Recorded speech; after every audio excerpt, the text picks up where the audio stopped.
spotlighted is coming to us from God knows where. And one of the first things I ever saw at Hostos when I got there. Can you guys hear me? Yes? And Yes. Hey. One of the first things I ever saw when I got to Hostos was I went to Ian's class, and he actually did a painting in the time that I was in his class. And so That's right. we are going to see something like that today. Is that correct? You won't see that very often, folks. I tell you, this is going to be the opposite of Bob Ross. It's going to be it's Bob Ross, right? The tranquility. Okay. So here's Professor Scott. There'll be no. Hopefully, there'll be no homilies for the next hour. You'll just see something being done. So, how many people are out there anyway? Is there? I don't even know what I'm doing. There's about 30 people here. 30 individuals. Well, nice to know you're all there. So we're incredibly lucky because the neighbours are not out, or else we'd have to contend with God knows what. So it's peaceful here for a change. So I'm running material, so I had to paint on top of. I'm using an old piece of cardboard. So you don't need anything fancy to paint on. This just cardboard. And I can't have anybody around for modelling or heads. Like Jason, when he came around to see me, we had students that were available. So there's no one here, just me and my lonesome. So let's see what we can do. So I've taken garden ornaments, which are here. Oh, God, it's a heavy thing. A poor deer without its horns. This fellow who's been standing out there for years, look how he's aged. Poor bugger. But he's holding an artist's brush, which is quite nice. So I'm just going to throw these things together and see if I can do a painting live for you. I'm going to be honest with you, this is not my normal way of working. Normally I am meticulous and take my time and work very detailed, as anybody who Googles my name will realize. So I'm going to be like hammering and tongs for today. So I'm going to do some outlines here first of all. Pencil on canvas, and this is covered with a kind of white primer. If you're going to be working on anything, you don't need to buy expensive canvases. You can buy, or you can find any old piece of paper, cardboard like I'm using. Anything can be painted on it. And I've seen paintings for sale on cardboard for incredible prices. So I've been doing some of this before we started, so basic outline of something here in the garden.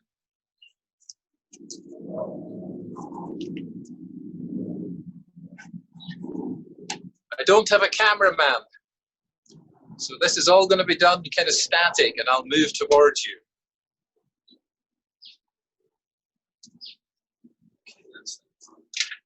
So when you start a painting, I always say, start with the thing that's furthest away, and then build up towards what's nearest you. So I'm going to start with the background. Here we are. And the thing that's furthest away are these clouds in the sky. So I'm taking some blue, a little bit of white.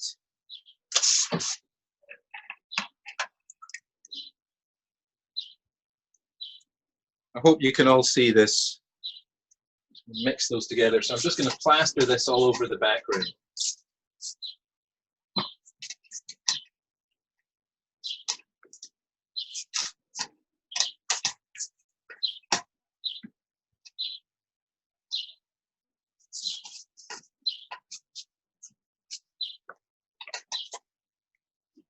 That's it. It's just a light blue sky.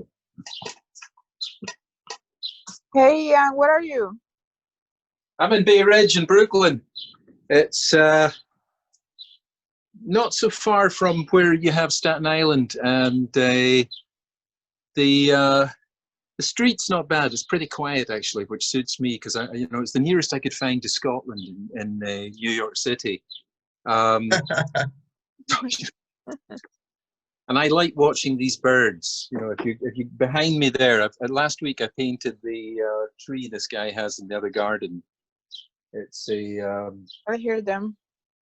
You can hear them. Well, there's a bird's nest there, and the man was looking after the woman. But sadly, yesterday I found a little tiny, newly born baby bird. I buried it at the front of the garden. So I hope it wasn't one of those, because there's squirrels. It's like this is my David Attenborough kind of wildlife scene. There's stuff going on out here that's amazing. And now that humans are more subdued, it's nice animals getting their time in the spotlight. And as I'm a bit of an animal myself, I'm happy. Here we go. On with the background. So I'm just slapping that on. And it's acrylic paint, so it dries quickly.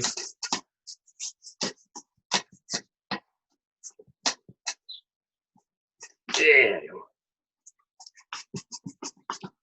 go. Okay, first things first.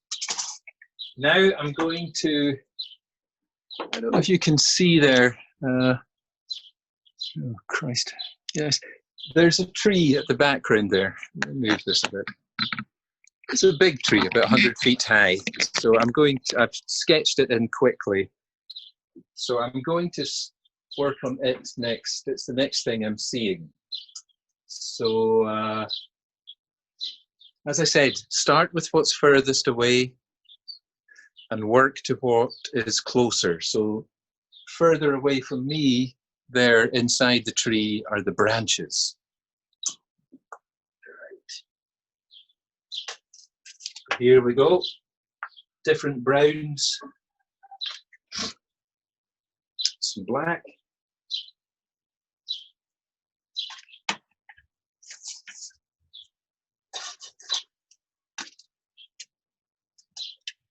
That'll do it. So I'm just going to scale in. This is a big fir tree out there, so I'm just going to put in the branches, which will eventually be invisible. Almost. Now, Bob Ross would be very calm there. He'd be saying, you can see the branches are reaching their way up into heaven to acknowledge the source of life. But I'm not him, so I'm just kind of like blasting it on. So here we go. This is the understructure, the skeleton of the tree, so to speak, the branches. This is a fir tree, so they're all consistently coming out like this. Another one.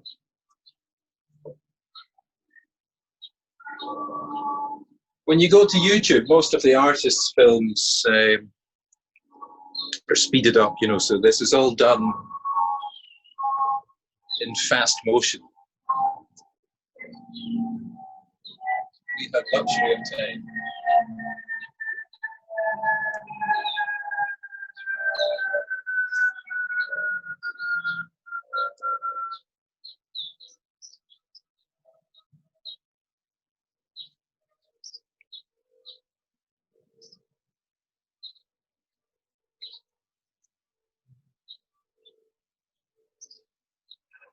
So there's a lot of water around me down here because I need to keep cleaning these brushes.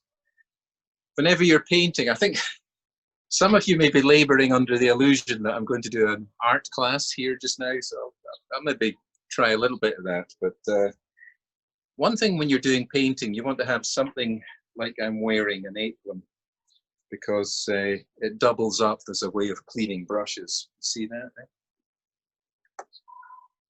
Very handy.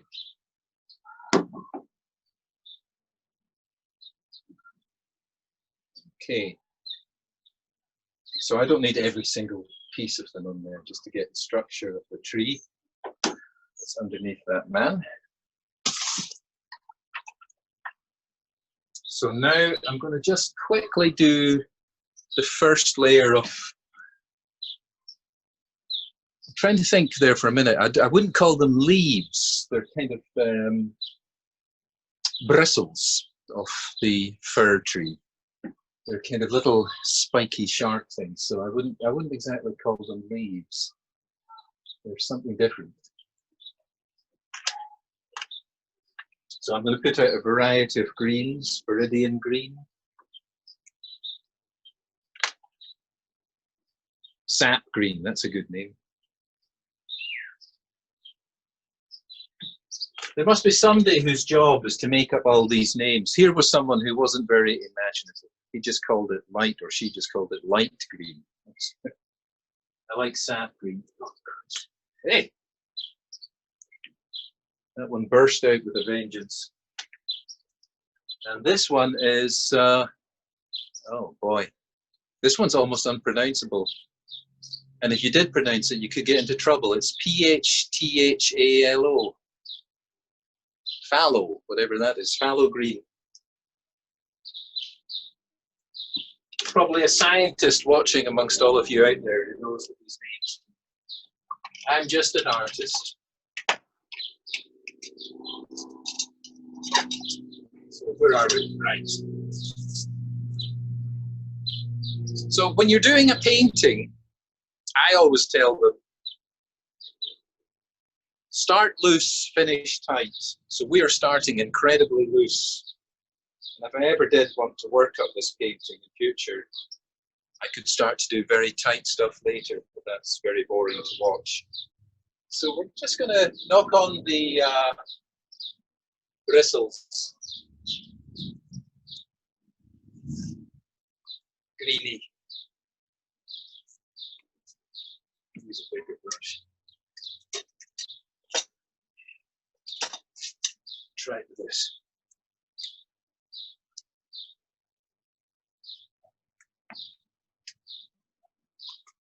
Now, if you're going to paint at home now, I mean, and you can't get out to an art store, you can still order stuff from Amazon, or the shops sell stuff online. You know, I've done that since I've been home. I needed to get more turpentine and things like that. Thank God for the online business.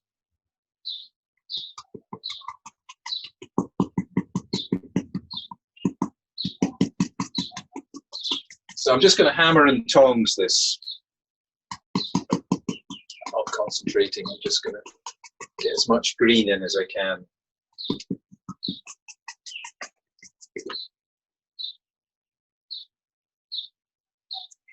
Now this is quite a large painting for a demonstration.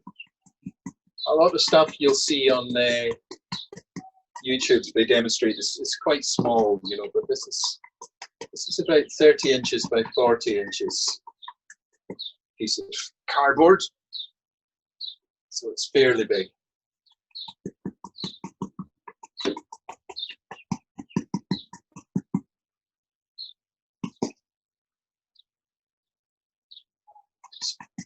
There.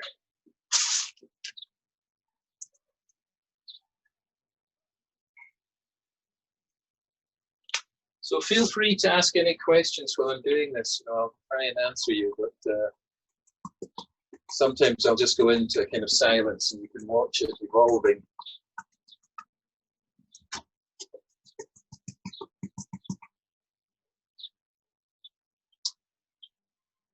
I assume some of you actually do painting as a hobby, or some of you might be more serious. We have had a lot of good artists in Hostos College over the years, I can tell you that. You know, some of them have gone on to make careers in it. I'm doing the inside of the tree darker in this middle bit here, and it gets lighter as it gets out. That's really where the sun is hitting it. You know, the inside of it is a dark mystery. So I'm going to make it much darker. I'm going to put some brown in with the green there. So get that.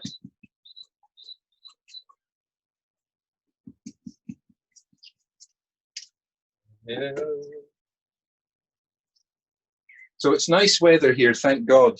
Jason, who has mystical powers, I emailed him last night and asked him to pray that there would be no rain. So obviously he's been up all night on his knees. So if he seems worn out today, he's had a night of solemn prayer that this would go well, and it is going well. It must be one of those retreats that's really intended, because not only am I in perfect peace here in the garden without the usual noise of these awful machines. They love machines over here in America. They have leaf blowing machines.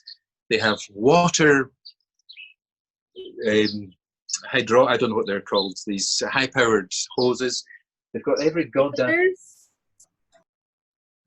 Eh? What? A power washer? The birds are fine. The birds.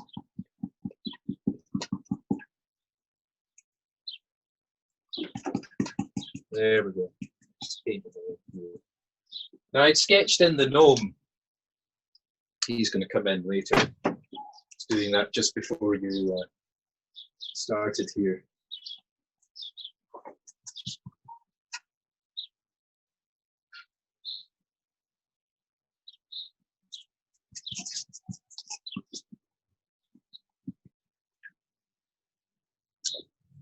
Okay, here we go.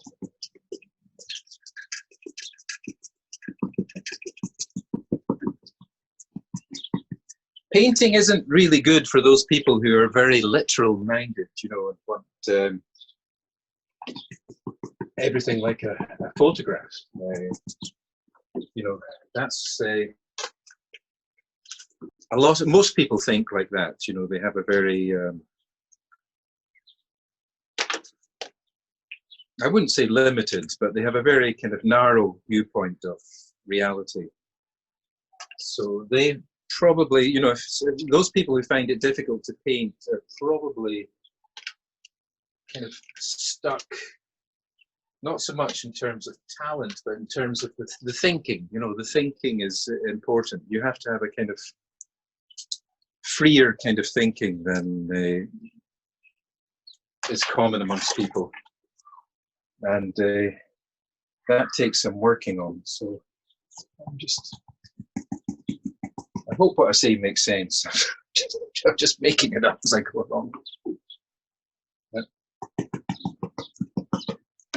Now I'll tell you what's right on my neck just now. Bumblebee.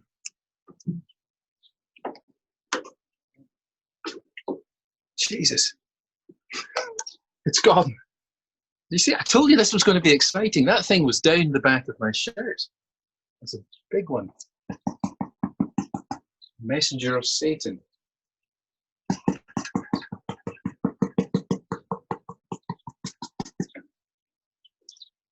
So we're still going on with the old tree behind here. Hopefully it will start to kind of make sense.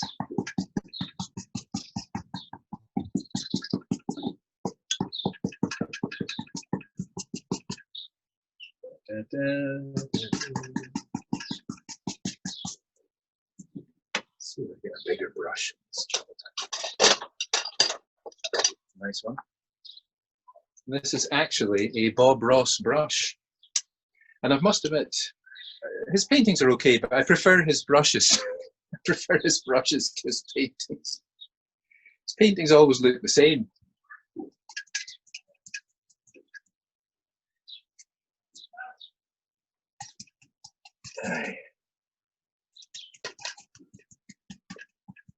He's very popular just now, Bob Ross, in England, and I think in America amongst younger people who there seem, well, you know, especially now that this has come up, there's been a plague of anxiety amongst them, and Bob Ross, with his way of talking, calms people down. They're all on YouTube.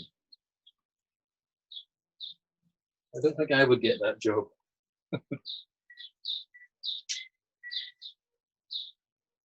Not really interested in calming people down. That's a good brush though. I suppose, his brushes have got different names. This one is called an oval bristle, but some of his brushes are called foliage brushes. And, he's obviously, somebody's thought it out, maybe not him, but some marketing person. And the brushes can do different jobs. So they're quite handy, for effects. There we go. This is nice. Get some fir tree effect from this thing.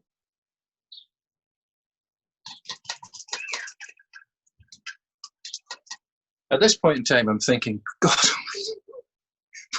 why on earth did I choose to do such a huge thing for this demonstration? But it's too late now.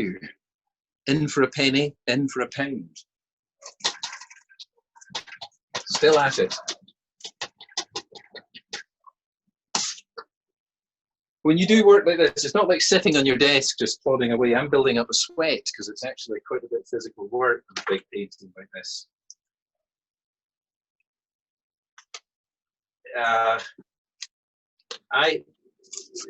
We were always taught in art school that there were two different sizes of paintings. When you do something small like this size, you just sit at the desk and do it. As soon as you go above this, into this size, you have to move yourself much more. So it's much more like a physical exercise. Yeah, I have a question for you. So, do you always have an idea of what you're gonna paint, or things come along? Well, in this case, another one will be like, for example, like you just start with something really big, and you start with a brush like the size that you have right now. I think it's a 2. So do you ever feel like, maybe I should just do a bigger one and don't care about the small details? You do a really big loose painting. Yeah. No. I wish I could, my life would have been a lot easier if I just did really quick, big paintings. But if you Google my name, you'll see all my paintings are very detailed and meticulous. And I kind of feel mixed feelings. I feel art. I'm a very kind of how would you say it? I look at a lot of those paintings that are done quickly. Some of them are excellent, but most of them I don't really get a lot out of them. The stuff that always attracted me when I was a kid was work that was really detailed, and there was a lot in it. And there was some stuff that was expressive, that I liked, but most of the stuff I liked was very, it was very kind of detailed. And I think that maybe comes back to my roots because, I come from a poor kind of community in the north of Scotland that lived by fishing, and there wasn't much money going around in these places. So, you weren't, if you were going to be doing paintings, you had to make them look really good to think that they could sell. So there's part of that in me. And also the fishermen, when they went out, they always had to, in the fishing boat, they had to know where everything was. They had to know where each thing was. So they were very neat, even though they were going out there to get the fish. They had to have every item neatly done, and they had to know what they were doing. So that must have affected me as a boy, that kind of getting everything in the right place and doing it the right way. And so, I mean, I kind of envy people who just throw things out, splatter them on canvases, which I'm kind of doing a bit today. But I get a good feeling when I see something that looks, it looks really incredible. And you can feel people kind of gasping their breath when they see them. I like that's just me. But maybe my talent is limited. That's all I can do. I mean, I'm not so good as those people that can just spray something out. I don't know if I've answered your question, but Yeah, it does, and it does make a lot of sense. Like when I see your paintings, they're like so detailed. Like that's what I was wondering. Like at some point, you feel like, I just gonna finish it or something. Well, that's what I will do. Like I will start big, and then I will be like, I'm done with it. Let me just finish it and get a bigger brush, and I will not care about the stroke or whatever. Yeah, well, I mean, that, you know, that would be, I mean, it would be ideal, but, you know, you have to work within the limitations of yours, or who you are, you know, and I used to do a lot of stuff like that when I was younger. I mean, I remember painting a naked woman on an old door, and, you know, I really put a lot of passion into it, you know, and it was done wild, you know, it was really done wild. And I remember people looking at it and saying, wow, that's great. But for some reason, you know, I got more into this, and I think it's the background, because before I went to art college, I studied film and television, and it was all about making things kind of, how would you say, you know, learning how to use typewriters and make things fit together into a kind of story. And I think that affected my paintings. You know, I didn't go straight to art school is what I'm trying to say. I went to a film college, film and television college, and I learned all the techniques of professional studio film, television. And so I had a more precise kind of thinking than art students who are like, can go wild. I wanted to learn some techniques, and within those techniques, I feel more freedom. You know, I think some people, you know, you say somebody who doesn't learn how to play the piano properly, and they just sit down and make a noise at the piano and say that's music. You can trick yourself, and it's not really. So I need the techniques to give myself freedom. Some people can just have the freedom without that, but I need the techniques to kind of feel free and amongst the art, if that makes sense. It's but there's so many different artists, you know. That's just me. But I'll carry on with this, and this is done, and this is different from my normal style. This is definitely a freedom style. So back to the leaves. All I'm doing is looking for a loose understanding of the structure of this fir tree, which kind of has a stem and then these curly out branches.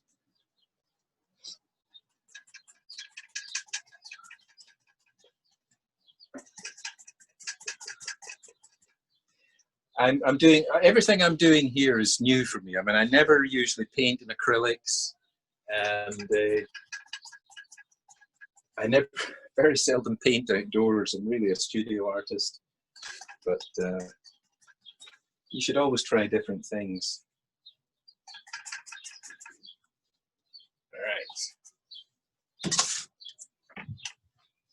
Now, if I talk too much, I've got to be careful, because one thing with acrylics, and I'm used to oil paint, acrylics dry incredibly quickly. So even in that time, I was reminiscing about my art history. This brush got slightly hard, which would not happen with oils. I mean, you can paint all day with oils, even 2 days, and the brushes would remain soft. It takes a long time to dry oil paints.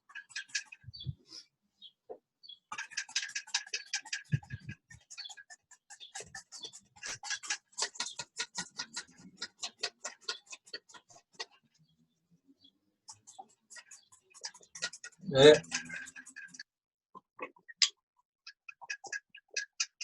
All right.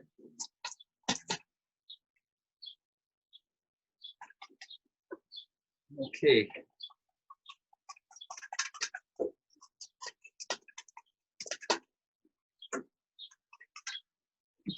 So I'm going to put a little bit of yellow.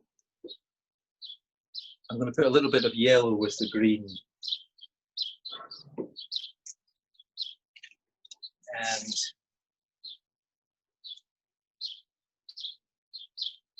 And kind of bounce up these leaves to life a little bit more, because there's different qualities to them. You don't want everything flat. I mean, there are a lot of artists who paint flat.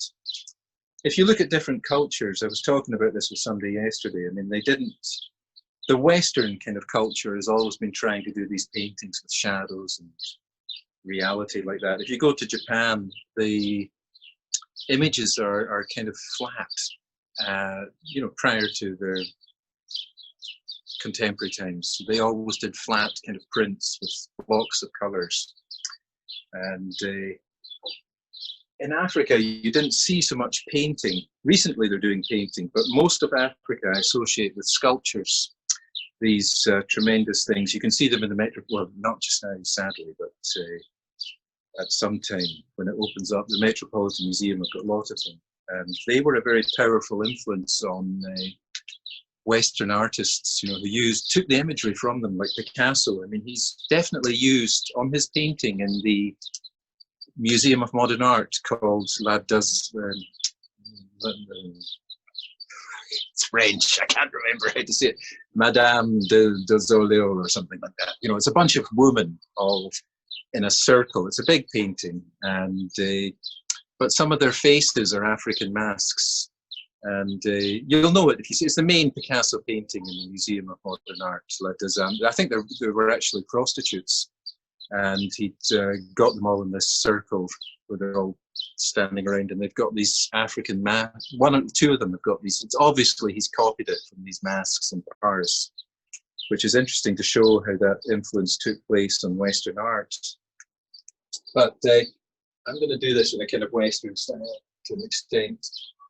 I would call it plein air impressionism. So I'm doing some of the frontal leaves now, and I'm using that green and yellow with a smaller brush just to kind of bounce them up to life.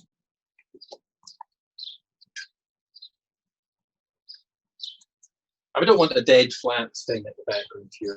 Even though I'm doing it quick, I want to give it some sense of depth and sense of space.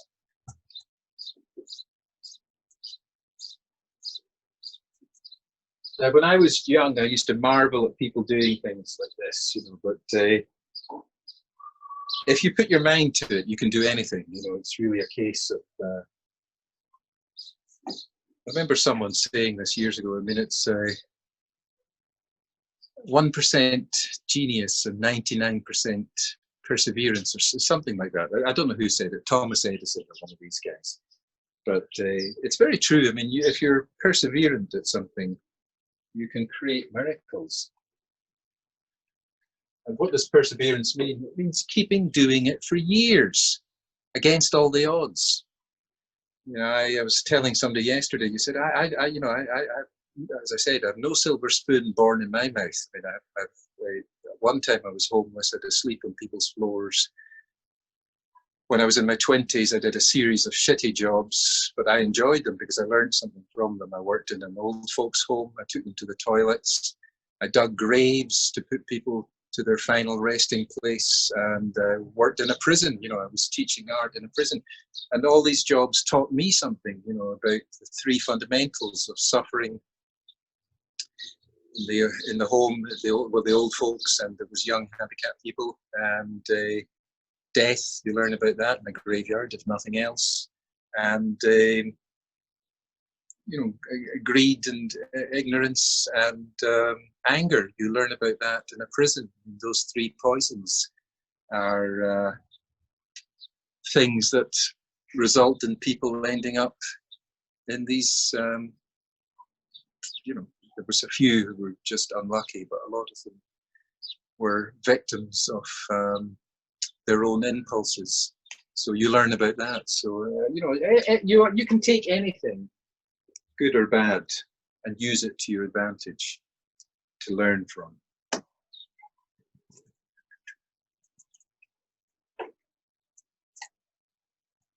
That's me doing the preaching, which I said I wouldn't do at the beginning. I said I wouldn't do.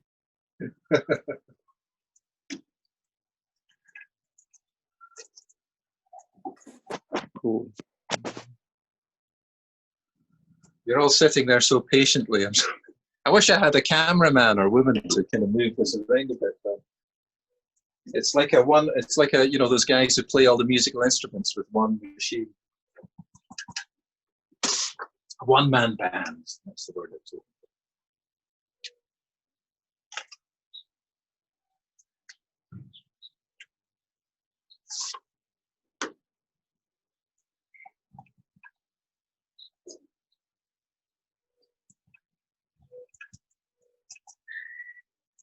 Jesus.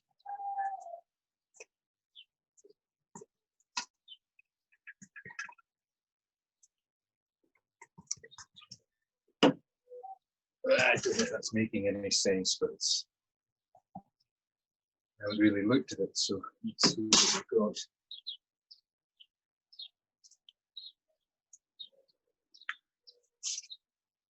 I can't do too much because I'm running out of paint. I'm running out of this, running out of greens.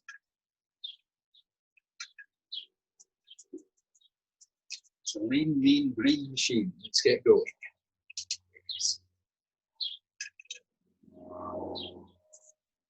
When I was talking about the rational mind, it would always want those leaves up there to be attached by branches. But I think it was Picasso who said, you know, art is the art of lying to tell the truth.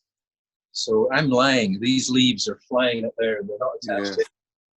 Yeah. But they will tell the truth of the illusion.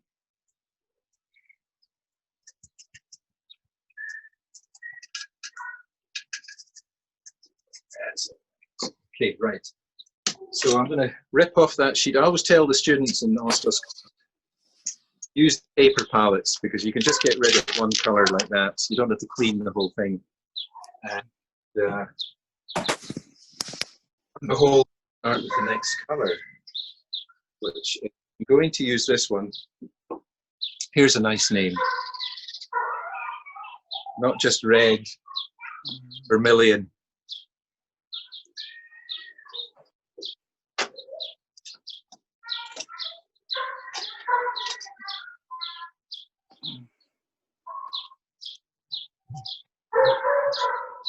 That's the children and dogs from 2 gardens away.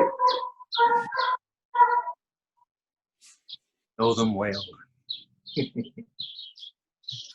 So I'm gonna do this guy. So give him his red hat. I'm wanting something in the center of the painting that's bright and attractive. So I'm gonna just put that red hat.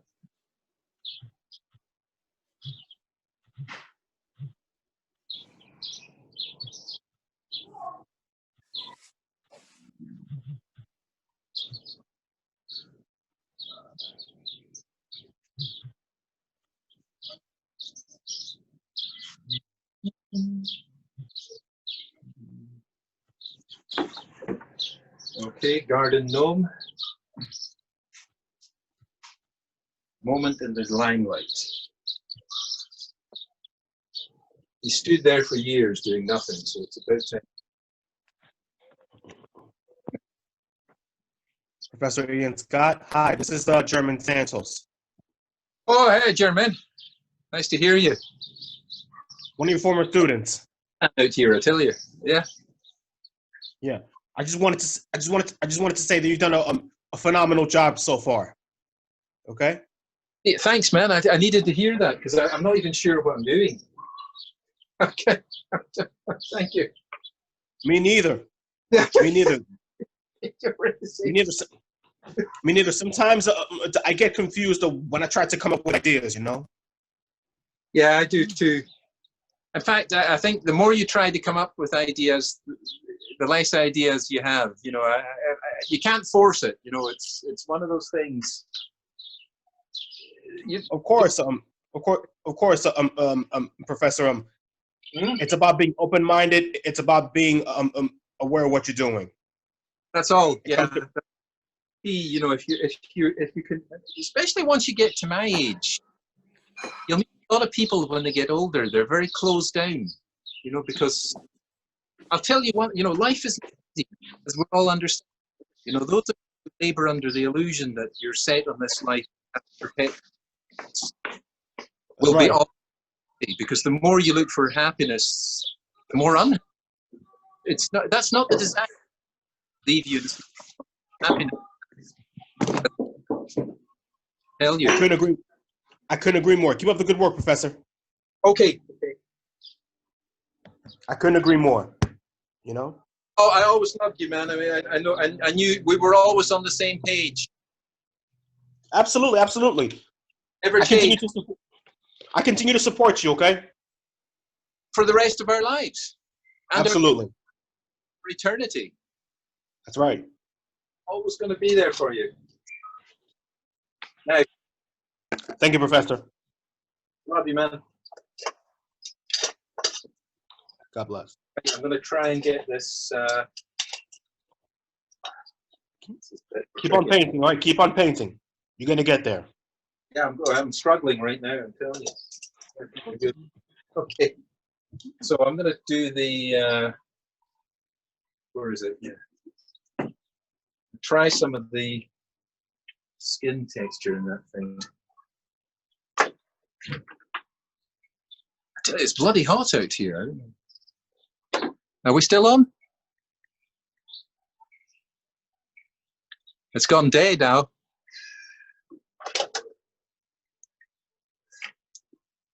Oh, we're still on. Yes, Professor, you're still on, all right? Continue. Something every so often, because the screen looks so sunny here. The screen looks completely black. I can't see a thing on it. Right, I'm in this face of gnome. Yeah. So I'm sketching him in. I've already kind of drawn him a little bit. I'm going to sketch him in with the brown paint just to get the shape. He's got a huge bulbous nose.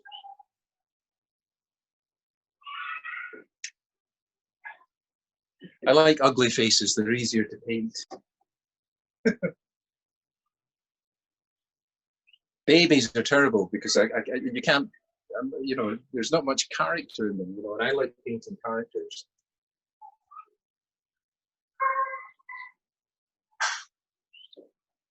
Okay, so there's his eye. Bring this guy to life.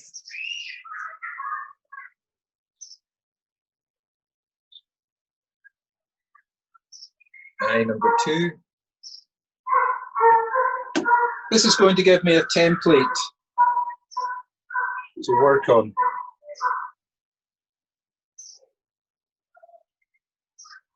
For the rest of the face. So he's got big bulbous cheeks. The cheeks kind of echo the nose. They're 3 bulbous areas. A bulbous cheek here, and a bulbous cheek here, and a bulbous nose. He's enjoyed his food, this guy. Yeah, okay, there we are. And he's got a moustache kind of thing here. I'll just loosely sketch that in.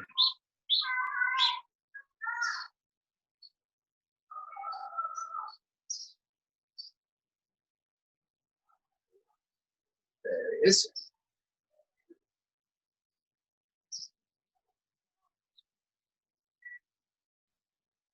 Right. It's his mouth, I think. It's black paint. There we are.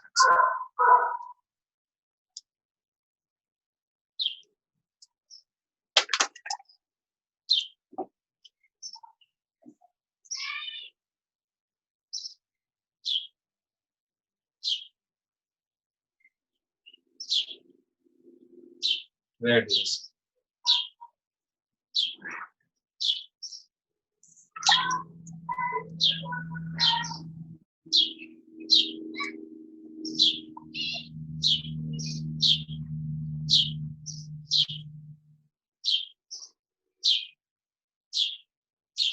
Here are big lips.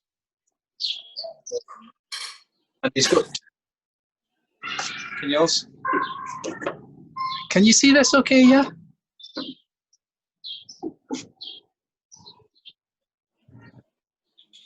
Yeah. Make him a bit bigger.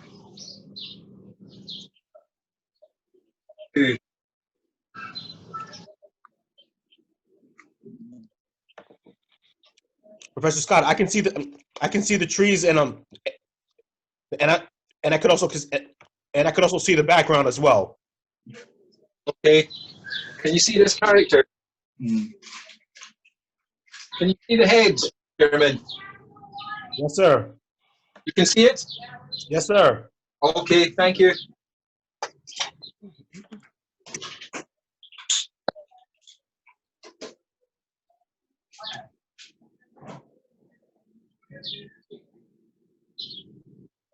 I'm using the flesh tone now, so I'm making yellow, brown, a little bit black, kind of combining them all together to get into this guy. Nice.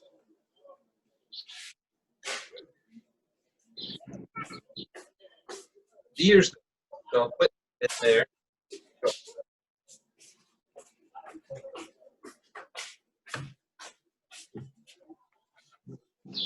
What'd you eat that?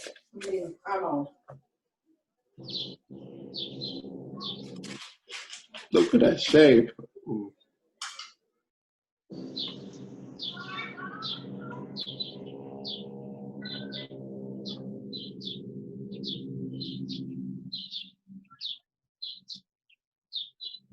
Oh boy. There's 1, 2, 3, 4, 5 aircraft above me, and they are firing out little bits of smoke. I guess it says something. It says something. Keep painting. I don't know what it says. Honestly, you can hear them flying overhead. I don't know if it's some commercial or NOM. It's upside down. Never saw that before. That was his other ear.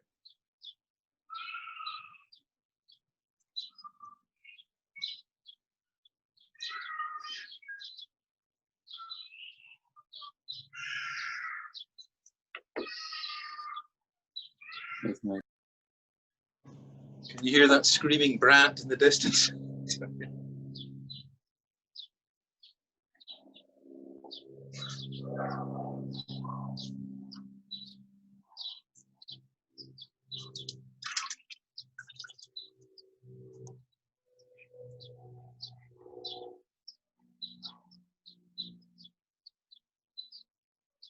We give him a kind of reddish nose.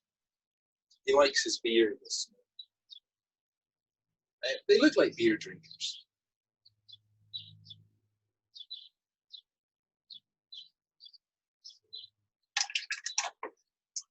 And his eyes are not very good, so I'm going to go back in there, whiten up the whites of the eyes,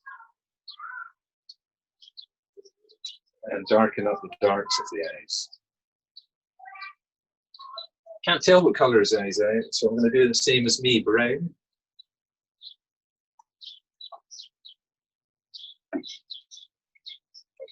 Kind of black eyes seems to be.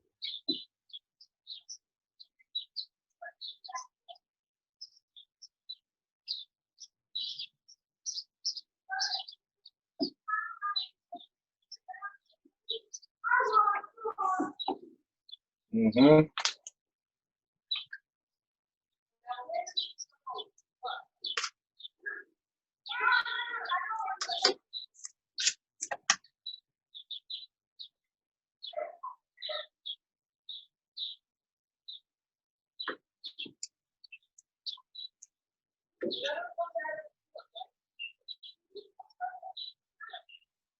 Okay.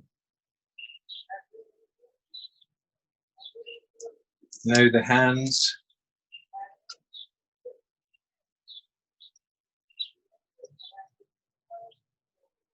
I'll let you into a secret. That's one of the worst things I am at painting hands.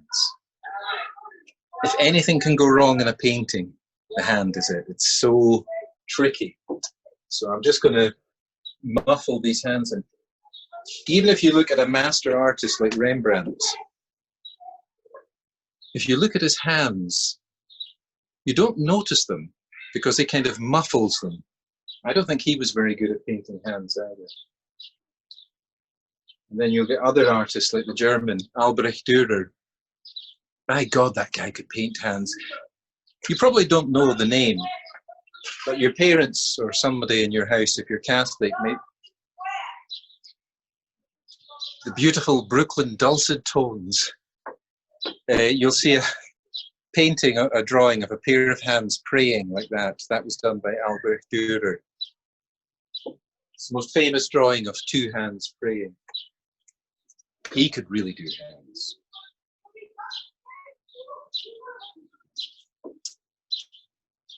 So here we go.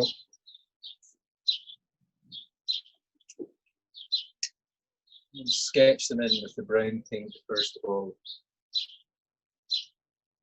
And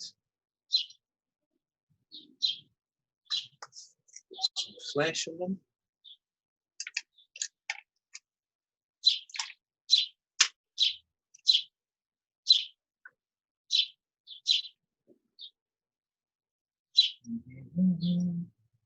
Nice pair.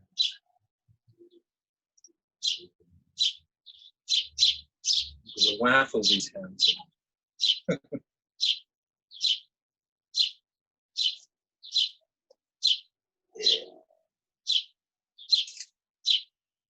It's like Rembrandt that waffled that hand.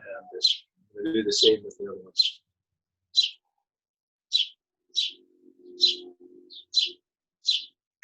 The other hand is broken on the gnome, so I'm just going to make it up.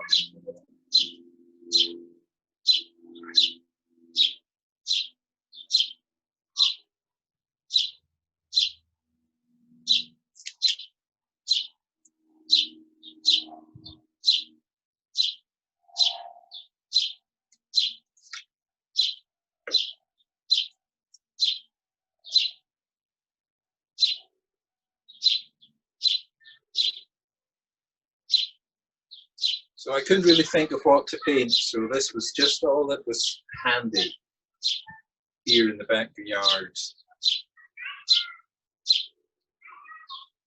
Garden gnome, a tree, and this other home. Let's see what we can do with it.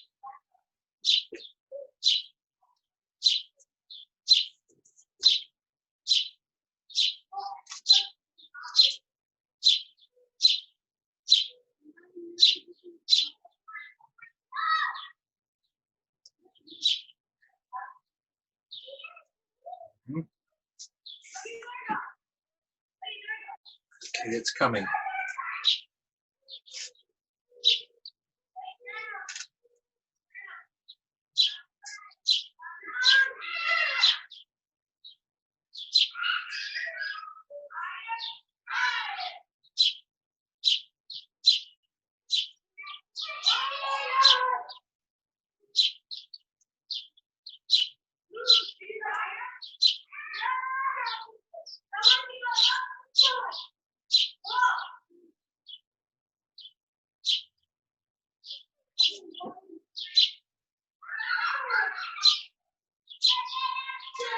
There we go.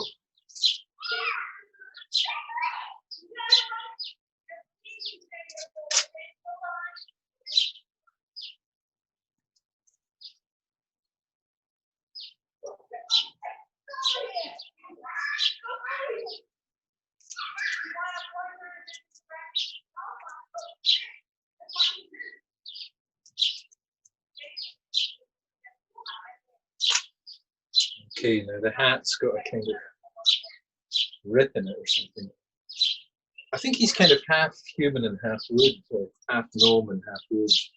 So there's kind of bits of wood coming out of his hat, kind of inside of the wood, like a bark. So I'll just stick that in. I'm learning more about this gnome than I've actually thought about him for the years. He sat here. I presume that half of you have fallen asleep right now. So I've had the desired effect, like Bob Ross. I've cured you of your anxiety. Like a kind of sleeping pill.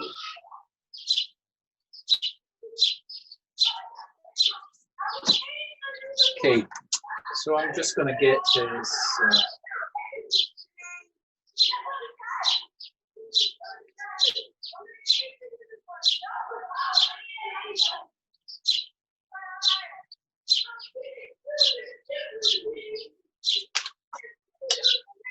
There we go. I'm going to start his costume now. Give us another nice color, blue.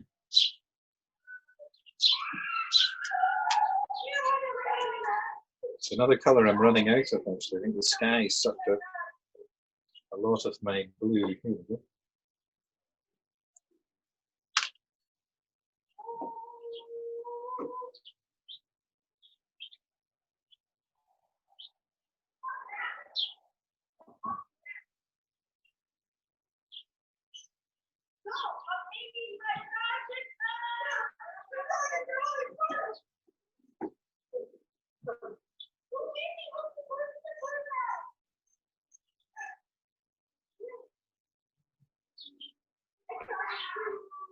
There he is.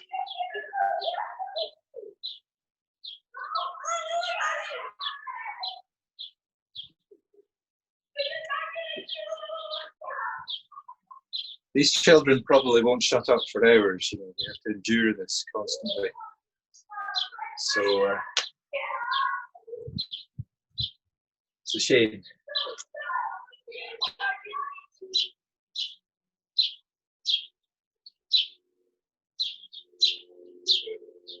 Wow, that is looking nice now. Thank God someone said that. I'm starting to get worried. Okay. Sorry that we keep distracting you. It's our fault. No, it's nice. It's nice, you know, because it's like talking into a bloody empty room. You know, it's scary. So it's good to hear somebody, you know.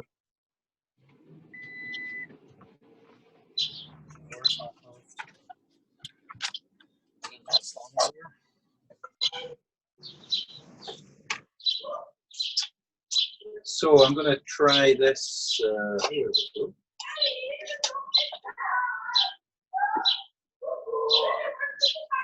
For some reason, I forgot this hand.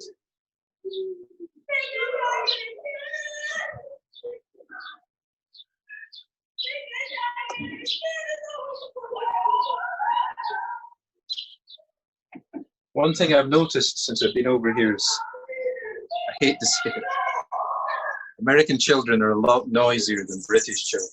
They're, not that the Brits are dead quiet, but their propensity for making noise is slightly less, more obedient. There's a lot of little princesses and princes over here.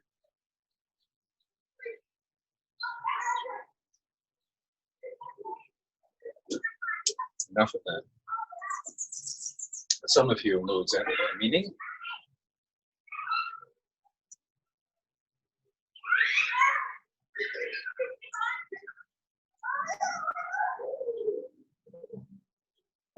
Right, now, let's see what else we can. Okay, he's got a black belt, because he's a karate expert. It'd be lovely to see a gnome doing karate. That's something I've never seen. One assumes they can do it. Chinese gnomes. I'm going to do his.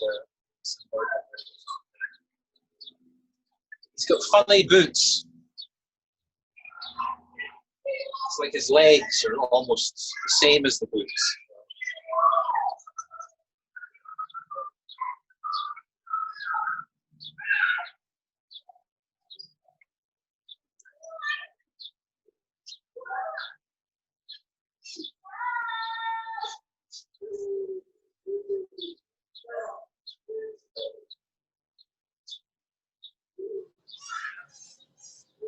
There we go.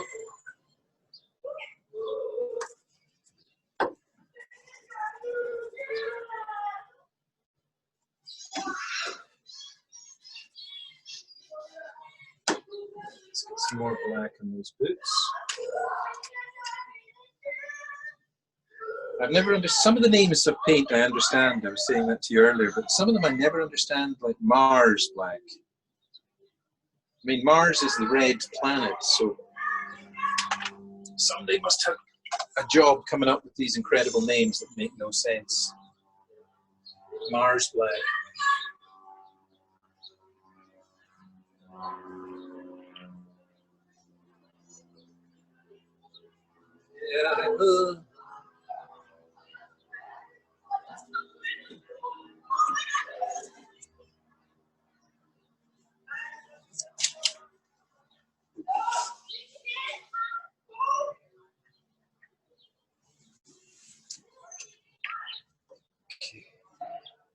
Okay, he's holding something.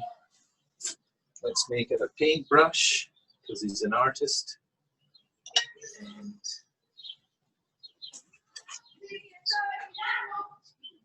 color for the brush.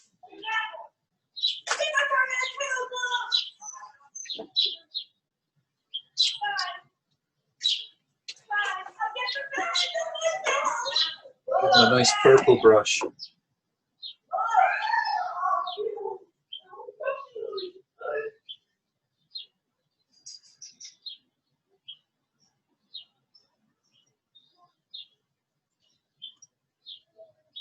So this hand is holding a brush.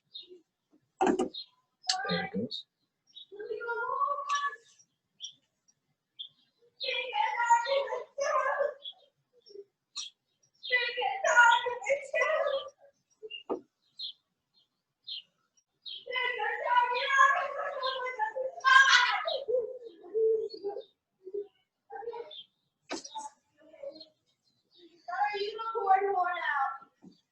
I'm going to make the top of the brush a bit lighter because the sun is hitting it.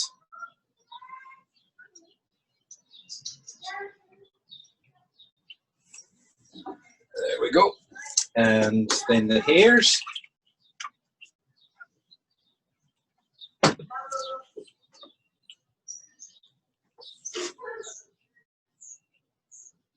Hey. Make it a big hairy brush.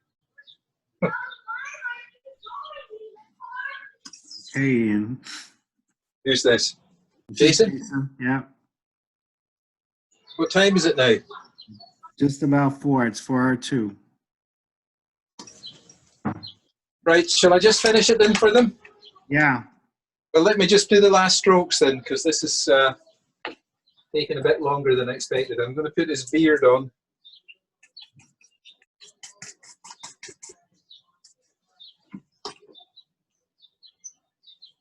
Have I got 5 minutes, Jason? I'll give you 5 minutes. Yeah, thank you. Paragon of generosity. So we'll knock his beard out, which is going to kind of integrate the gnome with the rest of his body. I was actually going to do more work on this, but I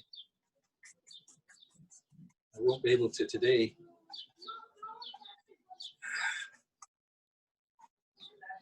And quickly put some detail on his beard.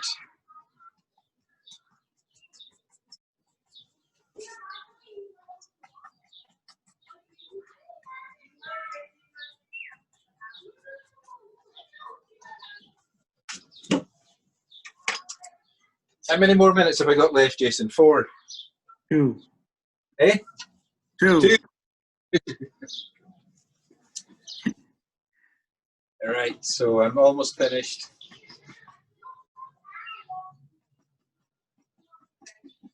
That's his beard coming out there. And gnomes don't really hang out in this hot weather. So he'd be in winter. Put a few things here. And an easy way to do a winter scene, as I've only got a minute left, is to take a brush like that and bang, bang, bang, snow.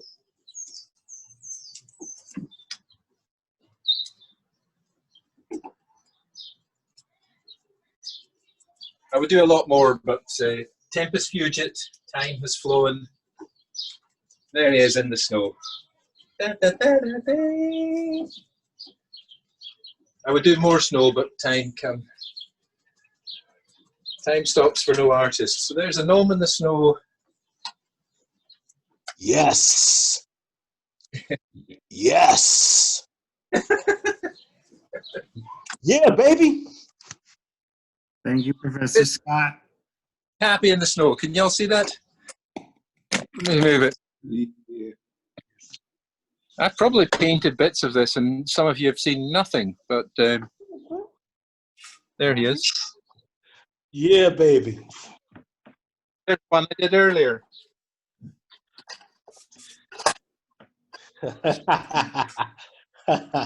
Nice. I